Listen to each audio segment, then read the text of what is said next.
చిన్న మాట చదువుకొని మనం ఆరాధన క్రమంలో ముందుకు సాగుదాం. యోబు గ్రంథము 6వ అధ్యాయము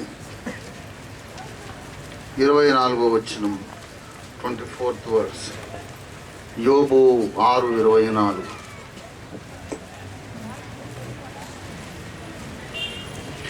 నాకు ఉపదేశము చేయుడి, నేను మౌనినై ఉండెదను. ఏ విషయమందు నేను తప్పిపోచునో అది నాకు తెలియజేయుడి. ప్రభునందు ప్రియులారా, పరిశుద్ధ బైబిల్ గ్రంథములో నీతిమంతుడు, న్యాయవంతుడు, దేవునికి ఇష్టుడు అయిన వారు ఎవరైనా ఉన్నట్లయితే పరిశుద్ధ బైబిల్ గ్రంథములో రాయబడ్డ భక్తులందరిలో కూడా ఒక ఉన్నత స్థాయికి చెందిన భక్తుడు ఎవరు అని అడిగితే ముందు చెప్పుకోవాల్సిన పేరు యోబు. ఎందుకంటే దేవుడే సాక్షాత్తు అతని గురించి సాక్ష్యం ఇచ్చాడు. భూమి మీద అతని వంటి వాడెవడును లేడు. కనుక ఈ మహాభక్తుడు పలికిన మాటలు మనం చాలా సీరియస్గా పట్టించుకోవాలి. యోబు గ్రంథము 6వ అధ్యాయం 24వ వచనంలో యోబు తన మిత్రుల్ని అడుగుతూ ఉన్నాడు, నేను ఏ విషయమందు తప్పిపోతునో అది నాకు తెలియజేయుడి. ఆ మాటలకు అర్థం ఏమిటంటే, నాకు తెలిసినంత వరకు నేను ఎక్కడా కూడా తప్పిపోలేదు. నాకు తెలిసినంత వరకు నేను ఏ విషయంలో కూడా తప్పు చేయలేదు అని యోబు యొక్క సాక్ష్యము, ఆయన యొక్క నమ్మకం. యోబు అనేక సార్లు ఈ మాట అన్నాడు. యోబు గ్రంథంలో నేనేమీ తప్పు చేయలేదండి, నేను తప్పు చేశానని మీరు అనడం కేవలం అన్యాయం, నాకు తెలిసి నేనే తప్పు చేయలేదు అని అనేక సార్లు యోబు అన్నాడు. యోబు గ్రంథం 31వ అధ్యాయము ఏమంటున్నాడో చూడండి. యోబు 31వ అధ్యాయము 37. నా అడుగుల లెక్క ఆయనకు తెలియజేసేదను, రాజు వలె నేను ఆయన యొద్దకు వెళ్ళేదను. దేవుని ముందుకు వెళ్ళేటప్పుడు నేను ఎలా వెళ్తానంటున్నాడు ఆయన? రాజులాగా టీవీగా వెళుతాను, అంతేగాని తల దించుకొని ముఖము దాచుకొని తప్పు చేశాననే ల్యాక్ ఆఫ్ కాన్ఫిడెన్స్, ఆత్మవిశ్వాసం లేకుండా భయంగా సిగ్గుగా పోయే అవసరం నాకు లేదు. దర్జాగా వెళతాను దేవుని ముందుకు. ఎందుకంటే నేనే తప్పు చేయలేదు, నాకు తెలిసి నేనే తప్పు చేయలేదు అని అతని మనస్సాక్షి సాక్ష్యం ఇస్తుంది. అలాంటి మహా ఉన్నతమైనటువంటి జీవితం జీవించాడు.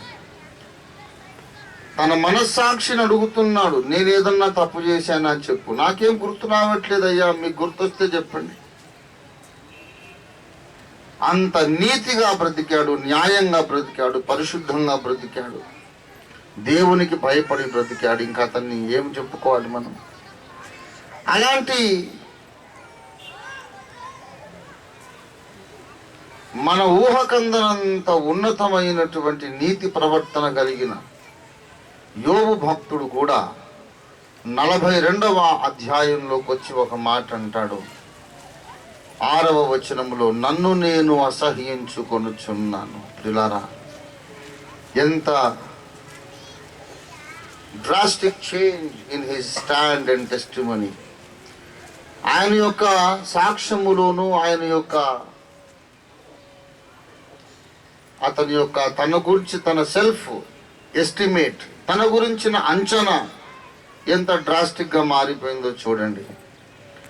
నన్ను నేనే అసహించుకుంటున్నాను, ధూళిలోను బూడిదలోను పడి ఏం చేస్తున్నాడు? పశ్చాత్తాపడుచున్నాడు. ఇప్పుడు యోబును అడుగుదాము. ఇంతసేపు అందరిని అడిగావు కదా, నాలో ఏం తప్పు ఉంది, నేనేం తప్పు చేశాను అని అడిగావు కదా. ఇప్పుడు దేనికయ్యా పశ్చాత్తాపపడుతున్నావు? ఎందుకు నిన్ను నీవు అసహించుకుంటున్నావు అని అడుగుదాం. ఏం చెబుతాడు? ప్రియులారా, యోబులో ఈ యొక్క విరిగిన మనస్సు, పశ్చాత్తాపం పుట్టడానికి కారణం ఏమిటంటే, కన్నులార నిన్ను చూచి తిని అన్నాడు. వినికిడి చేత ఒకప్పుడు నిన్ను కూర్చిన వార్త విన్నాను, అయితే ఇప్పుడు నేను కన్నులారా నిన్ను చూచుచున్నాను, గావున నన్ను నేను అసహించుకుని. ప్రియులారా, మనం ఎంత నీతిగా బ్రతికినా దేవుని ముందుకు వచ్చినప్పుడు, దేవుని యొక్క సర్వోన్నత పరిశుద్ధత ఎదుట, దేవుని యొక్క అబ్సల్యూట్ హోలీనెస్ ఎదుట, అతి నీతిమంతుడైన మానవుడు కూడా సిగ్గుతో తలదించుకోవాల్సిందే. భూమి మీద అతని వంటి వాడెవ్వడు లేడు అనిపించుకున్న పరిశుద్ధుడు కూడా దేవుని ముందుకు వచ్చినప్పుడు తన్ను తాను అసహించుకోవాల్సిందే. మనుషులకు తమ నీతిని గూర్చిన నమ్మకం, తమ నీతిని గూర్చిన ధైర్యం ఎందుకు ఉంటుందంటే, దేవుణ్ణి కన్నులార చూడనందుచేతనే. దేవునితో ఒక ఎన్కౌంటర్, పర్సనల్ ఎన్కౌంటర్ జరగాలి. అసలు దేవుడంటే ఎలాంటి వాడు, ఆయన ప్రేమ, పరిపూర్ణత, పరిశుద్ధత, సత్యసంధత, అబ్సల్యూట్ పర్ఫెక్షన్ ఎటువంటిదో ఒక్కసారి మన ఊహల్లోకి మనం తెచ్చుకోగలిగితే, మనం ఎంత మంచి వాళ్ళమైనా, ఎంత నీతిమంతులమైనా దేవుని ముందు మనల్ని మనమే అసహించుకుంటాం. గనుక దేవుని ముందుకు మనం ఇప్పుడు వచ్చాము. 2 ప్రశ్నలు. ఏ విషయంలోనైనా నీవు తప్పిపోయావా అది చూసుకోవాలి మొట్టమొదట. ఒకవేళ ఏ విషయంలోనూ తప్పిపోలేదు అనే సాక్ష్యం నీకుంటే ఉండవచ్చు, దేవుని కృప అది. ఒకసారి ఒక యవనస్తుడు వచ్చి ఆస్వాల్డ్ స్మిత్ అనే భక్తుని దగ్గరకు వచ్చి అన్నాడట, పాస్టర్ గారు, ఎప్పటికైనా నేను పరిశుద్ధంగా బ్రతకడం నాకు సాధ్యమవుతుందా అని అడిగాడు. అంటే నీకు ఎప్పటికీ సాధ్యం కాదు అని చెప్పాడు. అదేమిటండి అంత మాట అన్నారు? ఎప్పటికీ సాధ్యం కాదా? మరి భక్తి జీవితం ఎందుకు జీవిస్తున్నాము, దేవుణ్ణి ఎందుకు నమ్ముకున్నాం మనం అన్నాడు. పరిశుద్ధంగా బ్రతకడం ఎప్పటికీ నీకు సాధ్యం కాదన్నాను, కానీ యేసు నిన్ను పరిశుద్ధంగా బ్రతికించలేడు అనలేదు కదా. నీవు పరిశుద్ధంగా ఉండలేవు, కానీ యేసు నిన్ను పరిశుద్ధంగా ఉంచగలడు. పోనీ ఏదో ఒకటి లేవయ్యా, చిల్లి కాదు తూటు అన్నట్టు, అదైనా ఏదైనా ఒకటే కదా. పోనీ యేసయ్య నన్ను పరిశుద్ధునిగా ఉంచగలడా అని అడిగాడు. ఇది ఆలోచించాల్సిన మాటే బాబు, నువ్వే నాకు సమాధానం చెప్పాలి అని అడిగాడట. ఎప్పుడైనా పాపము చేయకుండా యేసు నిన్ను 5 నిమిషాలు కాపాడా అంటే కాపాడాడండి. 5 నిమిషాలు పాపం చేయకుండా చాలాసార్లు ఉన్నాను. పోనీ ఎప్పుడైనా పాపం చేయకుండా అరగంట సేపు యేసు నిన్ను కాపాడా? చాలాసార్లు కాపాడేటండి. అరగంట, సరే గంట సేపు కాపాడేట ఎప్పుడైనా కాపాడేటండి. మరి గంట సేపు కాపాడిన యేసయ్య ఒక రోజంతా ఎందుకు కాపాడలేడు? ఒక రోజంతా కాపాడిన యేసయ్య వారం అంతా ఎందుకు కాపాడలేడు?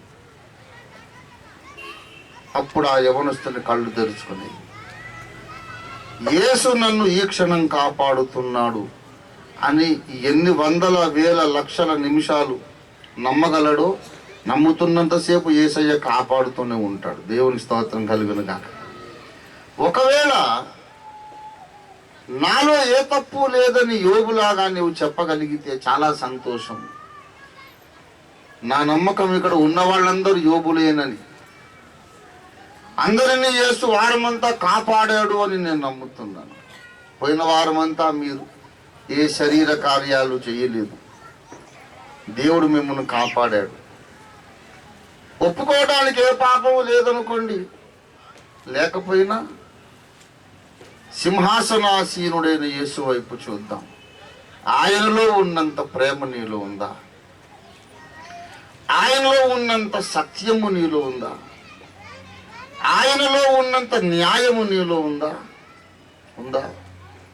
నీ స్థితి ఏమిటి? ఆయనతో పోల్చుకున్నప్పుడు నిజముగా నీవు ఆయనను చూడగలిగితే నిన్ను నీవే అసహించుకుంటావు. నీవే కాదు, నేనే కాదు, శరాఫులు సహా తమ్మును తాము అసహించుకుంటారు. అంత పరిశుద్ధుడు ఆయన. సైన్యములకు అధిపతి యెహోవా పరిశుద్ధుడు, పరిశుద్ధుడు, పరిశుద్ధుడని ఆ పరమదూతలు ఏ దేవుని రాత్రి మగళ్ళు ఆరాధిస్తున్నారు, ఆయన సముఖానికి మనం ఈ దినం వచ్చాం. ఇప్పుడు చెప్పండి, మిమ్మల్ని గూర్చి మీ అంచనా ఏమిటి? ఎస్టిమేట్ ఏమిటి? Do you think you are okay, you are all right? పర్వాలేదు, నేను బాగానే ఉన్నాను అనిపిస్తోందా? లేక పశ్చాత్తాపం కలుగుతోందా? మనం దేవుని వైపు చూడాలి. అటు చూడనంత వరకు మనం ఎంత దౌర్భాగ్యులమో మనకు అర్థం కాదు. దేవుని పరిశుద్ధతను మనం అర్థం చేసుకోనంత వరకు మనం ఎంత అసహ్యులమో మనకు అర్థం కాదు. మా తాతగారు కేవి జోసెఫ్ గారు రాసిన పాట నాకు 18 ఏళ్ల ప్రాయంలో మొట్టమొదట దేవుడు నాకు ఈ సత్యాన్ని చూపించినప్పుడు కన్నీళ్లతో పాడుకున్నా. ఆ తర్వాత కొన్ని 100 సార్లు 1000 సార్లు పాడుకొని ఉంటాను. ఎంత స్వల్పమైన వాడని. నాడు యోబను భక్తావరుడు కూడని సముఖమునందు, నాడు యోబను భక్తావరుడు కూడని సముఖమునందు, పాడసాహ్యుడని చూడననగా, పాడసాహ్యుడని చూడననగా, నేడు దౌర్భాగ్యుడనౌనే ఎంత స్వల్పమైన వాడను యేసువాని సన్నిధిలో, ఎంత స్వల్ప మూల పురుషుడా అబ్రాహామే చాలా దీనత్వముతో, మూల పురుషుడా అబ్రాహామే చాలా త్వముతో, ధూళిని బూడిదెనని అనగా, ధూళిని బూడిదనని అనగా, దూరస్థుడనల్యుడనౌనే ఎంత స్వల్పమైన వాడను యేసువాని సన్నిధిలో, ఎంత స్వల్పమై పరిశుద్ధ యోహానే నిన్ను పరమదర్శనమున చూచి, పరిశుద్ధ యోహానే నిన్ను పరమదర్శనమున చూచి, పాదములపై చాచిన వానిగా, పాదములపై చాచిన వానిగా, పడగయకుతో చదుయికనే ఎంత స్వల్ప యేసువాని సన్నిధిలో, ఎంత స్వల్ప. క్రీస్తు శకము 4వ శతాబ్దంలో సెయింట్ అగస్టీన్ అనే ఒక మహాభక్తుడు జీవించాడు. భూమి మీద బ్రతికిన మహామేధావులలో భక్తులలో భక్తుడనే సంగతి కూడా ఉంది. క్రిస్టియన్ స్పిరిచువల్ జీనియస్ భక్తి కలిగిన మహామేధావులలో ఇతడు ఒకడు 4వ వాడు అని చెప్తారు. Number 1, the wisest man ever lived is Jesus Christ. ఎంతకంటే ఎవడు తెలివైనడు ఎవడు లేడు. తర్వాత సొలొమన్, కింగ్ సొలొమన్, రాజైన సొలొమన్. ఇంకొకటి ఎవరంటే సర్ ఆల్బర్ట్ ఐన్స్టీన్. అంత తెలివైనడు మళ్ళీ భూమి మీద లేడు. ఆల్బర్ట్ ఐన్స్టీన్ అనే యూదు శాస్త్రవేత్త, అంతకన్నా జ్ఞాని పుట్టడు అని మోడర్న్ సైంటిస్ట్ అందరూ చెప్పుకుంటున్నారు. ఆల్బర్ట్ ఐన్స్టీన్ యొక్క జ్ఞానం ఎంత గొప్పదంటే, ఆయన చచ్చిపోయాక 30 ఏళ్ళు ఆయన మెదడు తీసుకొచ్చి ఆయన సమాధి చేశారు. ఆ బుర్ర ఓపెన్ చేసి బ్రెయిన్ తీసుకొచ్చి దాన్ని ఏమంటారు ల్యాబొరేటరీలో పెట్టి దాంట్లో పరిశోధనలు చేశారు సైంటిస్టులు. ఇది ఏం బ్రెయిన్, ఈ బ్రెయిన్ ఏ మానవుడికి రాని ఆలోచనలు ఎలా వచ్చినాయి అని పరిశోధన చేశారు. అటువంటి మహా జ్ఞాని ఆల్బర్ట్ ఐన్స్టీన్. ఇంకొకడు 4వ మేధావి ఎవరంటే ఈ సెయింట్ అగస్టిన్. సెయింట్ అగస్టిన్ అంటే అంత మహానుభావుడు అన్నమాట. ఆ స్థాయి king Solomon, Jesus Christ and Albert Einstein ఆ స్థాయి అన్నమాట. ఎవరు? Saint Augustine. ఆయన ఒక క్యాథలిక్ సెయింట్. ఎందుకంటే అప్పుడు ఇంకా ప్రొటెస్టాంటిజం స్టార్ట్ కాలేదు. అగస్టిన్ గారు చచ్చిపోయిన 1000 ఏళ్ళకి కానీ మార్టిన్ లూథర్ లేవలేదు. కాబట్టి ఎవ్రీబడి ఈజ్ క్యాథలిక్ ఓన్లీ. అయితే ఆయన హి was a priest, Catholic priest. ఆయన ఒక పుస్తకం పబ్లిష్ చేశారు, కన్ఫెషన్స్ ఆఫ్ అగస్టిన్. ఆ పుస్తకం ప్రపంచవ్యాప్తంగా అలజడి, ప్రకంపనలు, భూకంపం సృష్టించింది. ఆయన వృద్ధాప్యంలోనే, అప్పటికే నడివయసు దాటి ముసల్తనంలో పడ్డాడు.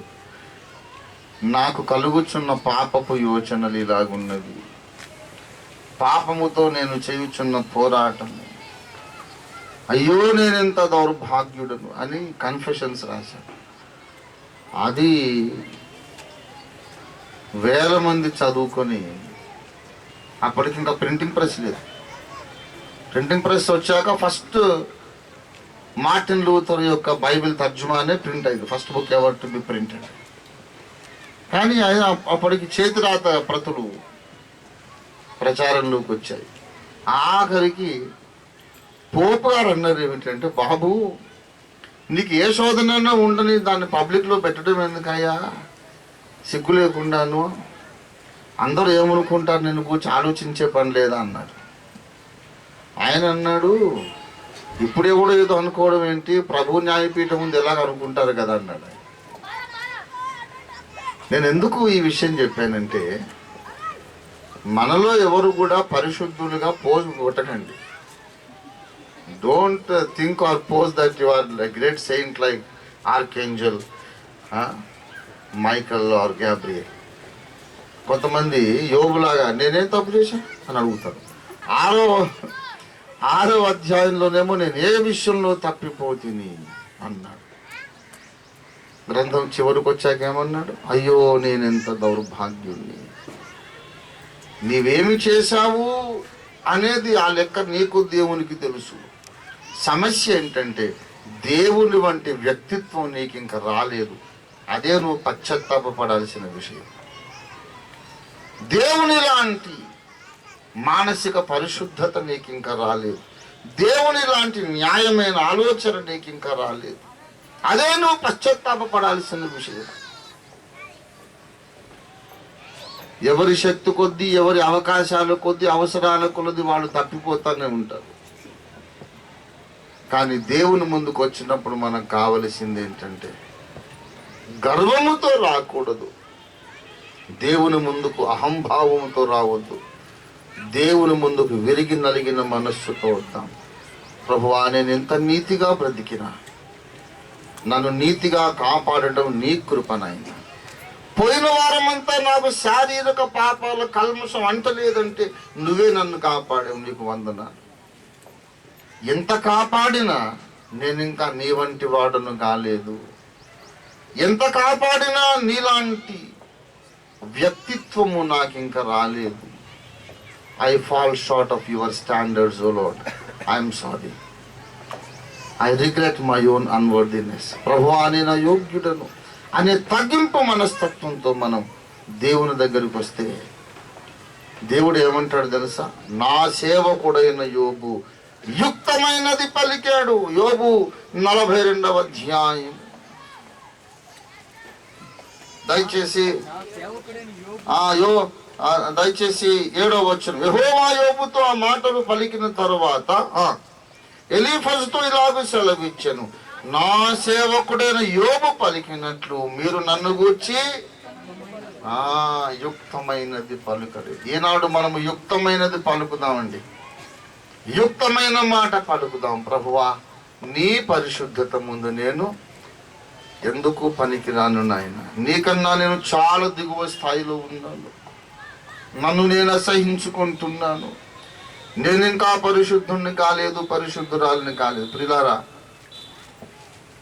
6 సంవత్సరాలప్పుడు మా అమ్మ నాకు చెప్పారే, బాబు నేను చచ్చిపోతే పరలోకానికి వెళ్తాను, నువ్వు చచ్చిపోతే నరకానికి వెళ్తావు. అమ్మో అదేంటమ్మా, నువ్వెందుకు పరలోకానికి వెళ్తావు, నేను ఎందుకు నరకానికి వెళ్తాను? అలాగే వెళ్ళను, నేను కూడా పరలోకం వస్తాను అన్నాను. నా ప్రాబ్లం ఏంటంటే నరకంలో మంటలు ఉంటాయి, నాకు అప్పుడు తెలీదు. అక్కడ అమ్మ ఉండదు అనేది నా problem. I want to be where my mother is. మంటలు ఉంటాయి, ఏడుపును పళ్ళు కొరుకుతా, అదేం తెలియదు అప్పుడు. 6 ఏళ్ళే. అమ్మ ఉండదు, నేను బొంబాయి పోతాను, మెడ్రాస్ పోరా అన్నట్టు. నేను మెడ్రాస్ పోతాను, నువ్వు బొంబాయిలో ఉంటే నేను కూడా బొంబాయిలో ఉంటాను అన్న పాయింట్లో నేను ఎందుకు నరకానికి వెళ్తే వెళ్ళను, నేను నీ దగ్గరే ఉంటాను. కుదరదురా, నువ్వు పాపివి, పాపం చేసిన వాళ్ళు పరలోకానికి రావడం కుదరదు. నేనేం పాపం చేశాను? అది నేనేం పాపం చేశాను అని అడిగా. ప్రియులారా, 6 ఏళ్ల కుర్రోడు ఏం పాపం చేస్తాడు చెప్పండి నాకు? ఏం పాపం చేస్తాడు? ఏం అవకాశం ఉంది? మా అమ్మ ఏముందంటే, మరి ఎప్పుడన్నా ఏదన్నా పని చేసి ఇది అమ్మ చూడకపోతే బాగుండు, నాన్నకు తెలియకపోతే బాగుండు అనుకున్నావా నువ్వు?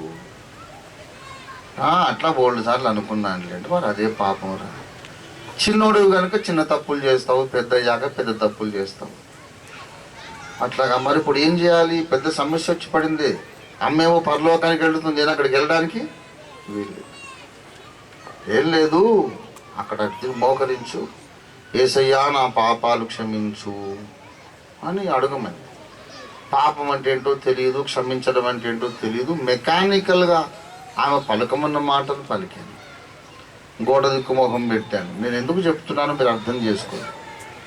మోకరించి, నిటారుగా మోకరించి 2 చేతులు ఎత్తి, యేసయ్యా నా పాపాలు క్షమించు, నా హృదయంలోనికి రా అంటున్నాను. కాసేపటికి నా మీదకి ఏం వచ్చేసిందో తెలీదు. ఘోరంగా ఏడుస్తున్నాను. 2 గంటల పైన ఏడ్చాను. ఏడ్చి ఎందుకు ఏడుస్తున్నానో నాకు ఇప్పటికీ తెలియదు. నేను చెప్పేది ఏంటంటే, దేవుని ముందుకు మనం వెళ్ళి ఆయన పరిశుద్ధతను చూసిన తర్వాత నీలో పుట్టే పశ్చాత్తాపానికి ఎక్స్ప్లెనేషన్ ఉండదు, తర్కానికి అందదు. అది వై ఆర్ యు క్రైయింగ్, ఎందుకు ఏడుస్తున్నావంటే ఏమో నాకేం తెలుసు, ఆయన చూస్తే నాకు ఏడుపు వస్తుంది. నువ్వేం తప్పు చేసావంటే ఏమో నాకేం తెలుసు, ఆయన్ను చూస్తే నేను యోగ్యుణ్ణి కాననిపిస్తుంది. వర్ణన కందని, ఊహల కందని, తర్కమున కందని పశ్చాత్తాపం అది పుట్టాలి. అప్పుడే నీవు దేవుని సన్నిధికి యోగ్యుడు. అది పుట్టిన యోబులో. ఏదో తప్పు చేశానని కాదు, దేవుని దర్శనం పొందాడు. అసలు తన వెరీ బీయింగ్, తన ఉనికి, తన పుట్టుక, తన శరీరం, తన సర్వము తాను అసలు యోగ్యుడు కాదు అనే ఒక గ్రహింపు కలిగింది. అది మనకు కలగాలి. అది కలిగిన తర్వాత నేను చెబుతున్నాను, ఇక మన జీవితం మళ్ళీ ఇదివరకు అట్లాగా ఉండదండి. మన నోటికి గర్వపు మాటలు రావు. ఇతరులకు తీర్పు తీర్చడం మానేస్తాం. ఖండించుట, దండించుట మానేసి ప్రేమించి క్షమించుట ప్రారంభమవుతుంది. Once you have a vision of the absolute perfection of God, you become a person of broken spirit. అది కావాలి మనకి. నాడు ఆ విరిగి నలిగిన మనస్సు రావాలి. మనము దేవుని తట్టు చూద్దాం. ప్రభువా, నీ దర్శనం నాకు ఇప్పుడు దయచేయండి ఆయన. యోబుకు ఏ దర్శనం ఇచ్చావు అది నాకు అనుగ్రహించు. యోబుకు అనుగ్రహించిన విరిగిన మనస్సు నాకు అనుగ్రహించు. నేను యోగ్యుడను కానని నాకు తెలియజేయి అని ప్రార్థన చేద్దాం. అందరూ కూడా తలలు వంచండి, ప్రార్థన చేసుకుందాం.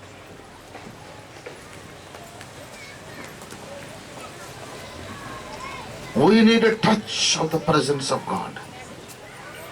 We need a glimpse of the glory of God. Let us behold His holy face. ప్రభువా, నాతో మాట్లాడు నాయనా. ఎన్నో వారాలు, ఎన్నో ఆదివారాలు నీ సన్నిధికి వస్తున్నాను, వెళ్ళిపోతున్నాను.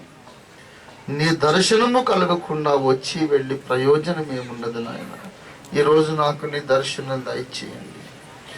నేను ఎంత దౌర్భాగ్యుడనో, ఎంత దౌర్భాగ్యురాలను నాకు అర్థమవునట్లుగా ఒకసారి నన్ను దర్శించు నాయన అని ప్రార్థన చేద్దాం. అందరము కన్నులు మూసుకొని మోకని